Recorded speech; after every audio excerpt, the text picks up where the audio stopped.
Hi viewers, welcome to Govinda Govinda devotionals and vlogs. ఇతర మతస్థులు మన హిందూ ధర్మం వారిని ఆకర్షించి బలవంతంగా మత మార్పిడి చేయిస్తున్నారని చాలా మంది బాధపడుతుంటారు.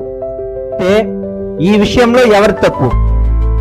మన హిందూ ధర్మం పట్ల మనం పూర్తి నిబద్ధతతో అంకిత భావంతో ఉంటే వేరే ధర్మాన్ని ఆశ్రయించవలసిన అవసరం లేదు, చేతులు కాలాక ఆకులు పట్టుకోవాల్సిన అవసరము లేదు.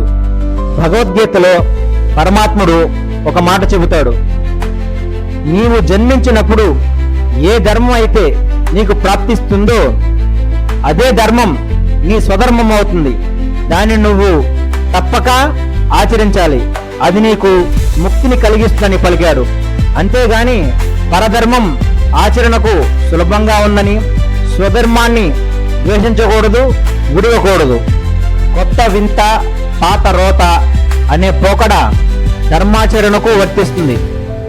వేల సంవత్సరాలకు పైగా మహమ్మదీయులు పాలించిన హిందూ ధర్మాన్ని సర్వనాశనం చేయాలని ప్రయత్నించిన మన ధర్మం చిక్కు చెదరలేదు. 200 సంవత్సరాలకు పైగా ఆంగ్లేయుల కాలంలోనూ మన ధర్మానికి బీటలు వాడలేదు. ఆదిగా అనాదిగా నానాటికి ఈ సనాతన ధర్మం మరింత దృఢంగా వేళ్ళలోనికి పోతున్నది. మరి అంతటి మహాచరిత్ర కలిగిన మన హిందూ ధర్మంలో ఒక హిందువుగా పుట్టడం వరం, హిందువుగా మరణించకపోవడం శాపం.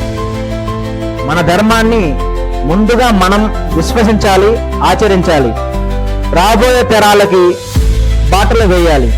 అంతేగాని ఎవరో ప్రేరేపించారని, ఆశ చూపించారని మన ధర్మాన్ని వీడితే తప్పు మనదే అవుతుంది. నేను ఇతర ధర్మాల వారిని మన ధర్మం వైపు నడిపించకపోయినా పర్వాలేదు, గాని నా స్వధర్మాన్ని ఆచరించడమే నా తక్షణ కర్తవ్యమని భావిస్తాను అనే భావన మనలో లేనప్పుడు ఇతరులను మనం నిందించడం ఎంత మాత్రం సబబు.